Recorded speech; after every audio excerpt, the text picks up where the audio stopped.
Hello, everyone, and welcome to Life Changing Stories, another incredible episode. And I'm joined today with Mike Hancock, who is the chairman at the Circle of Excellence Group. As you can see in the background, Mike is a multi-award winning international speaker, publisher of Lead Magazine, vice president of Global Speakers Federation, and a multiple Amazon #1 best-selling author. Welcome to the show, Mike. Hey, Michael, lovely to be here. Thanks Great. for having me. Yeah, tell us a little bit more about Circle of Excellence and what you do. Circle of Excellence is a conglomerate of four companies, as you can see in the shield behind me. And also there's a not-for-profit as well. But essentially, what we do all comes under the banner of we help conscious leaders to play a bigger game. So let me define a conscious leader for the audience. A conscious leader, believe it or not, according to Forbes magazine back in 2016, is not somebody who wants to save the planet, although we need that, right? A Yes. conscious leader is actually somebody who's prepared to do the deep inner work inside themselves so that they turn up as the best and most authentic version of themselves. Oh, I So love we're that. looking for somebody who is, yeah, it's great, isn't it? So we're looking for somebody who is prepared to really go inside themselves so that they can play a bigger game with what they're doing in their business and life. Oh, that's incredible. I've been speaking to a lot of people, and the word being authentic comes up time and time again because in a plastic world that we live in, and when everything's quick gratification, I suppose being authentic and real is quite a standout. You know, it really is. And these days, less and less people are acting authentically just in their general life. I mean, you know, we live in the TikTok era. Our concentration span is less than a few seconds. Mm. So we start talking in sound bites. I was on 3 podcasts this week, in fact, and none of them as authentic as you, Michael. But to be quite honest with you, I just listened to some of the languaging of the hosts, and I go like, yeah, where did you learn that? You know. So Yeah, it's just be yourself. Everybody else is taken. I love that. absolutely, without a doubt. Yes. How do you how do you identify a conscious leader? Aha. And how So what advice would you give people to be authentic and be a conscious leader? so the first question has a two-part answer. One is from a very clinical point of view. We started the conscious leadership movement in 2018 or something globally. And so we've had a lot of people come and join that movement. It doesn't mean they're conscious, it means they have an interest in being conscious. Yeah. So a conscious leader for me is very much defined by, I can't define them online, put it that way. It's, you know, you can look at somebody online and they say all the right things, but inauthentic. But the minute you meet them, you know. And strangely enough, the minute you literally see a photo of them, it's like the first 2 seconds I can see a photo of somebody and go, they're authentic. So, and if they're talking about the right things, then they're probably a conscious leader. Where do you find them? Well, these days, more and more of them are coming out of entrepreneurship. And that's because there's a lot of people in entrepreneurship that are doing what they actually want to do, where Mm. there's a lot of people working in corporate that are there for the money, the recognition, the safety, the other things that it brings that are not necessarily living authentically. And I know that because I was a general manager of a corporate and had Okay. 4,500 people in one way working underneath me at some point. So you know, I got to know a lot of people, and it's one of the reasons I left, is that I felt that there was a lot of people that I was seeing on a day-to-day basis and had seen for the better part of the 18 years I was in corporate life that were there who are never going to ever come close to living to their full potential. Yeah. And that just became more and more frustrating to me, to the point where I thought, I've got to do something about this. Nobody should, you know, it's unlikely that everybody's going to reach their full potential and become like an Einstein or something like that. But you know, or a, Yeah. you know, best guitar player in the world or something like that. But Carlos Santana or whoever you like, Dave Gilmour. But but the fact of the matter is, most of us are living only a skerrick of our potential. So you find a lot of people stepping into the entrepreneur space who really, really want to make the world a better place. And this came about actually for me uh, right back in 2008 when I had a meeting with the then Prime Minister of New Zealand, which is where I'm from, and John Key.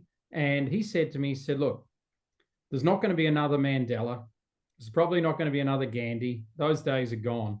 He said, boy, isn't that the truth, right? Look at it since Yeah. 2008. I mean, Yes. it's a mess in most countries in the world. Hello, America.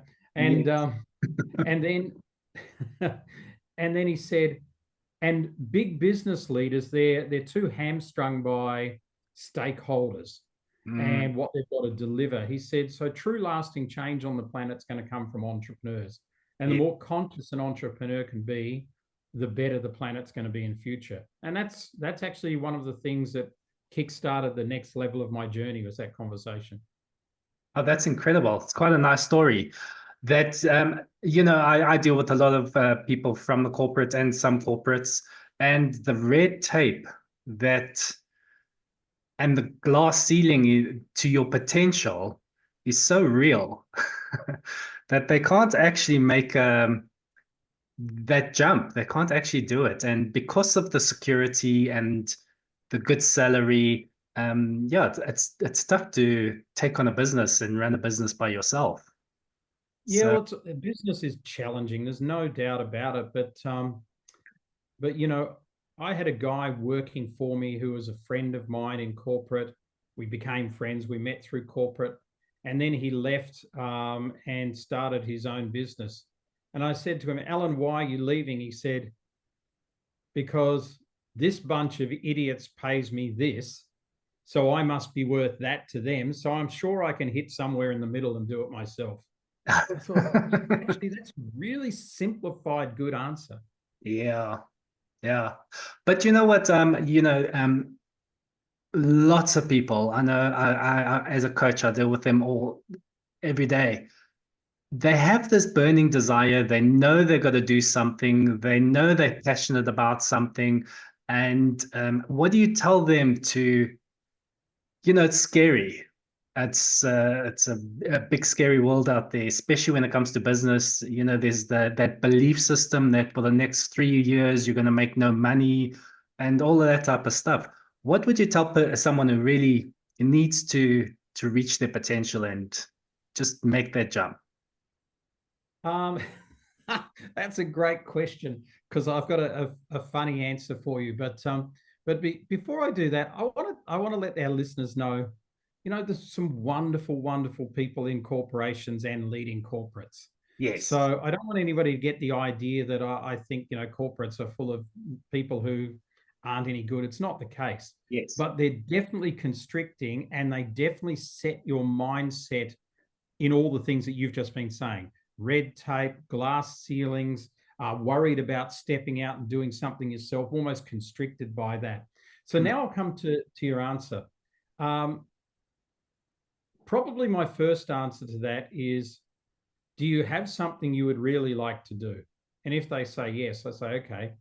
If you don't do it, you're probably going to have to reincarnate and do all of this all over again until you actually work it out. So Yes. if you want to actually grow, if you want your soul to grow, because we are just spirits having a human experience, not Mm, the other way around, mm. then you need to actually follow your soul's desire and not worry about your bank account.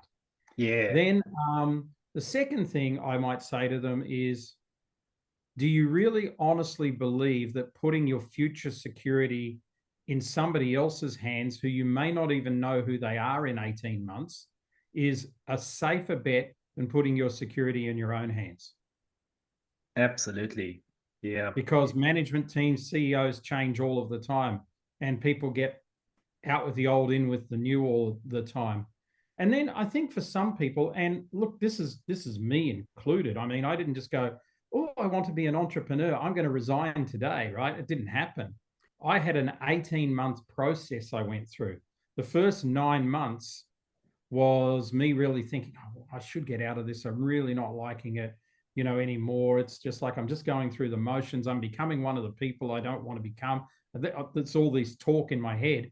And the Yes, next 9 months was me planning my exit. exactly. And And that's Lundy, that. my wife, she did it a very different way. When she decided to become an entrepreneur, she job hopped. So she befriended a really good recruitment agent, and kept saying the minute I'm out of your contract, right, with your whoever you place me with, look for a better job with more money for me. And she changed 4 times in 2.5 years. And in the last job, she doubled her salary, saved about 9 months worth of income, because most people, when they get a pay increase, they spend it. So Yeah, she just kept the same standard of living, saved up about 9 months worth of income so that she could step out, and she had 9 months to learn how to be an entrepreneur. amazing. Absolutely. And I think that's touching on a very important point is that you have to build up that jump. You can't just like, I've got no money and I'm going to start my own business. It's highly irresponsible. So you need to be prepared for that big leap, right? And people have some strange thoughts. They go, oh, I want to do my own thing. I just want to do it by myself. And then Yeah. 3 years later, you say, how's it going? They go, I'm really lonely. Yeah. Well, you Ah, did do it by yourself, right? yeah. So you've And got to think long and hard of what this is. You've got to do your research. mm, I mean, one of the reasons entrepreneurs fail pretty early is because they don't research something. yeah, yeah. I mean, you're in And the coaching space. You're established, but if somebody was moving into the coaching space today, it's a crowded marketplace. So, what are you going to do that's going to enable you to stand out, to be different, to attract clients? You've got to do all that research before you even think about jumping. yeah, And if you can, you've got to start that business before you jump. yeah. And I think also what's quite amazing, I keep seeing the word community behind you. And as an entrepreneur, it becomes lonely because you're constantly alone working on your business. And is it important to have a support system around you? I don't think you can do it without one. But a lot of people have the wrong support system. I mean, Mm, you've got to be a pretty unique being to be able to do it by yourself with very little support. yeah. Firstly, um, don't surround yourself with people like you. Mm, If you're starting up, don't surround yourself with other people that are starting up. They're going to yeah. make the same mistakes and give you the same poor advice that they're giving themselves. You need great mentors. You need to spend the money on great people Mm. around you. There's no doubt about that. So you need a budget for that. I Um, personally think that should be in the business plan, which most oh, people fail. 100%. Yeah, fail on including. Yeah. And people go, oh, but everything's available on Google. Well, listeners, let me tell you this. I wanted to cook Lundy a chocolate cake, right? So I go to Google and I go chocolate cake. Yes. 173 million selections that I could have. So Yes. now I go, okay, let's look at the first one. I'm not going to look at the ad. I'm going to go to the first organic thing. It says put in 2 cups of sugar. I think that sounds like a lot. I don't know. We're trying to cut back on sugar. Let me look at the second one. It says use X amount of fake sugar, whatever it's called. And I go, that's a chemical. I don't want that. Let me look at the third one. It says use 175 grams of sugar. And I think, is that a cup? And now I've got to look at something else. And I went, this is just ridiculous. Who Mm. do I trust? Gordon Ramsay. Gordon Ramsay chocolate cake. Yeah, I'll make that one. Oh, it looks good. Yes. Perfect. Just made it, and it was brilliant. So I think the key is that you've got to find people you trust. This is something one of my old CEOs said to me. It was one of the best pieces of advice I ever got. Find people you trust, grab onto their coattails, and go for the ride. That's great advice. Yes. And my business, I think 90% of my business comes from word of mouth. And I think that also just displays a certain amount of trust that you're willing to, give that lead to someone else is a Absolutely. is an element. So the element of trust is definitely an element of being authentic, right? And what other elements can we add to the list? To the list of all being Being authentic, authentic, yeah. um, saying what's on your mind, not what people want to hear. Oh, but you could get into lots of trouble for that. I do constantly, but I'm still here and I've done okay. Yes. So it doesn't mean to say you go to somebody, you're a freaking idiot and you're a numpty and all of this sort of stuff. Mm. That's not proactive, right? But I think you need to say, I found myself in life being the person who goes, hang on, that's not right. If we do that, that's not the right thing to do. Mm. And time and time again, I found myself doing that.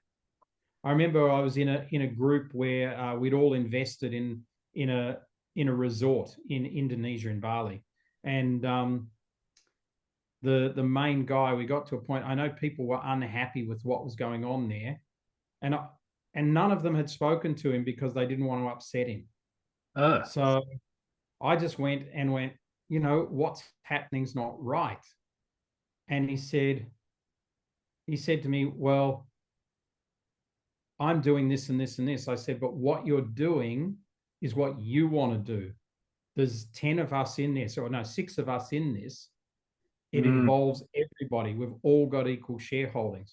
He rang absolutely. me back a day later and he said, my wife overheard your call and you made her cry. I said, that's not true. You made her cry by your actions because she realized who she was married to. Oh, wow. Well, I think That what was pretty much the last time we spoke, by the way. however, I think that's coming with the third thing on the list is having a set of values because Well, you've got to have values. you can't It's have it's that direct conversation without values, right? No, and my values, which is the same as Lundy, my wife's values, is love, intuition, freedom, enrichment, and nobility. Wow. And he was breaching my value of nobility. Amazing. That's it, exactly. And that's why you could be direct because if you lack the value system, it's impossible to be direct, right? And I was actually being honest with him. He's not married to that woman anymore. And one of the reasons I believe she left him is because he did a lot of underhanded things, Well, there you go. things that Exactly. she wasn't comfortable, which were outside of her value system. They weren't criminal. They were just pushing the bar, you know, Mm. taking consent for granted too far. He did that a lot. So, he's actually a wonderful person, but he just gets carried away with this stuff. And when I say I haven't talked to him since, I have a couple of times. So, but I don't want to do business with him again. I sold my shareholding in that entity. So, sometimes you've got to just, and that's authentic too. If you don't like where you're at, leave. You know, Imagine that. You're not a tree. You can leave. exactly. Away. Yes. What would you classify that as? That's also about being authentic. What would that fall under? That statement. Yeah, I like think you're able I to think leave. it'd fall under self-worth. Oh, wow. That's huge. That's massive. Um, yeah, self-worth is not only your paycheck, it's everything else as well. It's not paycheck is literally really close to the bottom of the list, I think. Exactly. I Yeah. mean, you're not defined by how much money you make. Mm, You're defined by how you act on this planet towards the planet, its people, your family, your community, its animals, etc., etc., and your relationship with God or the greater good, whatever you choose to believe in. yeah, I like that. I'm going to add that as another point, how you act. I think I think those 5 points is pretty much sums up being a conscious leader and being authentic, having trust, being direct, open and honest, having a set of values, knowing your self-worth and sticking to it. And then how you act, how you show up, how you perform. They're good things. There are 5 bullet points under conscious leadership because I wrote the book on it. But those 5 points are having a purposeful vision. A lot Yeah. of people have a vision, but is it purposeful? Mm. Having a collaborative mindset. So where I was brought up to have a competitive mindset. Have a collaborative mindset. It's so Yes. much better. Values-driven leadership is the third one. And you mentioned that earlier, Michael. Yeah. Making a difference. Yeah. It's the fourth one. Yeah. And the fifth is legacy. Love it. Every entrepreneur, every person leaves a footprint when we leave this planet. But unfortunately, most of the footprints that entrepreneurs leave aren't very good. Yeah, exactly. Exactly. So can I get this collaborative mindset? It goes against everything that business tends to go towards: competition, fighting, and just outdoing everyone else. What do you say Well, to those people? I think if the Springboks and the All Blacks are playing, definitely you don't want, Faf Collaboration. to pass the ball to one of the All Blacks, right? So Yes. I think that's a given, right? So competition has its place. But what you're asking is a much deeper question. The answer is much deeper than you may realize. You see, our current education system, the one that you and I were brought in under, was actually designed by 4 billionaires in the 1850s. And why would they have, and Andrew Carnegie was one of them. He's synonymous with education. So why would those billionaires create education, which is in England, South Africa, Australia, New Zealand, the US, and probably Malaysia, Singapore, and a couple of other places? Canada would be another one.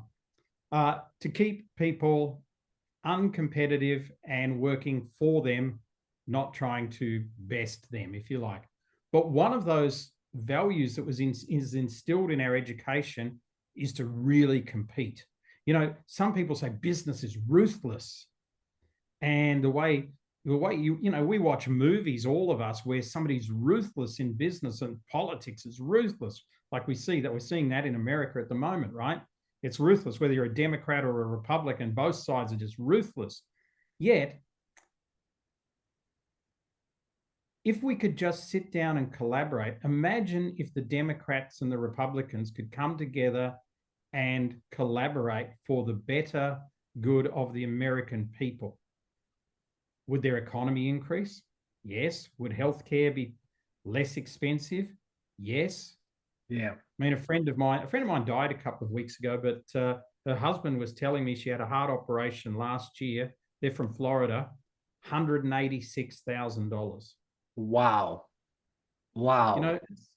You can't tell me it costs that much, right? So I don't care. Certainly, I believe the anaesthetist and the doctor didn't get 100 grand each.